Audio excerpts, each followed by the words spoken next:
సుఖ్దేవ్ రాజ్గురులకు భగత్ సింగ్ సుఖ్దేవ్ రాజ్గురులకు సాధిస్తాం అమరుల ఆశయాలను సాధిస్తాం అమరుల ఆశయాలను వర్ధిల్లాలి భారత కమ్యూనిస్టు పార్టీ మార్క్సిస్టు సిపిఎం జిందాబాద్ సిపిఎం జిందాబాద్ జిందాబాద్ జిందాబాద్ సిపిఎం జిందాబాద్ జిందాబాద్ జిందాబాద్ సిపిఎం జిందాబాద్.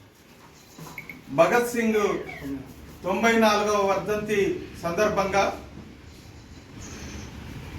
ఈ కార్యక్రమం నిర్వహించడం జరుగుతూ ఉన్నది.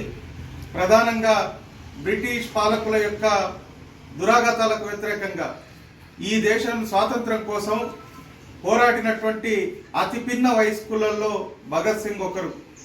భగత్ సింగ్ ఏదైతే ఉరి తీయాలనేటువంటి నిర్ణయం జరిగిందో అప్పుడున్నటువంటి కోర్టుకి భగత్ సింగ్ తండ్రి క్షమాపణ కోసం అప్పీల్ చేసుకుంటే ఈ దేశం కోసం ప్రాణాలు అర్పించడానికైనా నేను సిద్ధం, క్షమాపణ అడగాల్సినటువంటి అవసరం లేదు, ఈ దేశంలో ఉన్నటువంటి ఈ పాలకుల యొక్క దురాఘాతాలకు వ్యతిరేకంగా ప్రజాస్వామ్యాన్ని పరిరక్షించుకోవటం కోసం ఈ ఎంతమంది ఈ ప్రభుత్వాలు ఉరితీసిన యువకులు సిద్ధంగా ఉండాలి అనేటువంటి గొంతెత్తి పోరాడినటువంటి వ్యక్తి భగత్ సింగ్.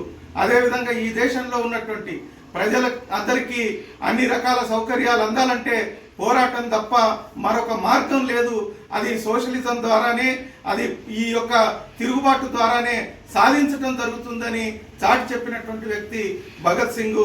నేటికి 94 సంవత్సరాలు అవుతున్నా ఆయన మరణించినప్పటికీ అనేక మంది యువకుల్లో భగత్ సింగ్ పేరు చిరస్థాయిగా ఉండటానికి ఈ దేశంలో ఉన్నటువంటి యువకులకి ఉత్సాహం నింపినటువంటి వ్యక్తి. అందువల్లనే నేటికి ఆయన చిరస్మరణీయంగా ఉన్నటువంటి పరిస్థితి. అదేవిధంగా ఈ దేశంలో నేటి పాలకులు హిందూ ముస్లిం పేరుతోటి ప్రజల మధ్య అనైక్యతను తీసుకొచ్చి విద్వేషాలని రెచ్చగొట్టాలని చూస్తున్నటువంటి ఈ సందర్భంలో ప్రజలందరూ సమైక్యంగా పోరాటం చేసినప్పుడే తమ సమస్యల్ని పరిష్కరించుకోవచ్చు అనేటువంటి విషయాన్ని చాటి చెప్పినటువంటి వ్యక్తి భగత్ సింగ్.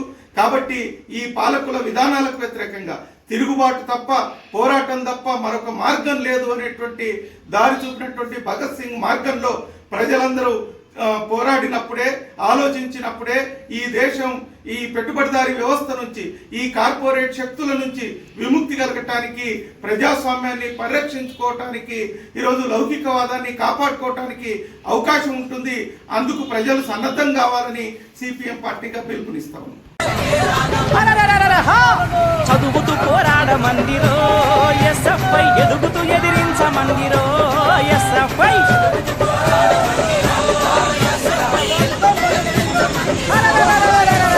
చదువుతూ పోరాడమందిరో ఎస్ఎఫ్ఐ, ఎదుగుతూ ఎదిరించమందిరో ఎస్ఎఫ్ఐ.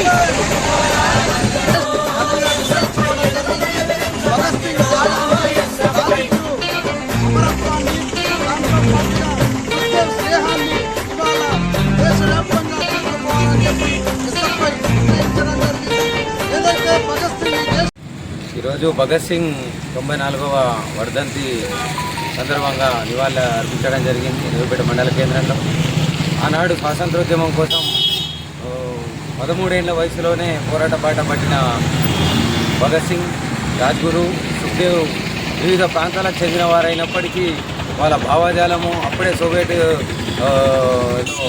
ఎర్రజెండా ప్రభుత్వం రావడంతో ఇంకా ప్రభావం పెరిగి, ఆ ప్రభావంతో వాళ్ళు సోషలిస్టు కాంగ్రెస్ పార్టీగా ఏర్పడి దాని తర్వాత కమ్యూనిస్టుగా వివిధ గద్దార్ పార్టీ పేర్లతోటి వాళ్ళ ఆందోళనలు, నిరసన కార్యక్రమాలు చేయడం వలన కాన్పూరు, మీరట్ కుట్ర కేసుల్ని బనాయించి వాళ్ళని నిర్దాక్షిణ్యంగా ఆ రోజు ఉరి తీయబడ్డారు. ఒక్క గాంధీ ఆ రోజు తలుచుకుంటే ఆపేవాడు, కానీ బ్రిటిష్లకు తొత్తుగా మారిన గాంధీ ఈరోజు భగత్ సింగ్కి నిజమైన నివాళి ఇవ్వాలి అని అంటే అసలైన ప్రజల సమస్యలు పరిష్కారం అయ్యే వరకు పోరాడితేనే ఆయనకు నిజమైన నివాళి ఇచ్చినట్టు అని చెప్పేసి మేము సిపిఐఎం పార్టీగా భావిస్తున్నాం.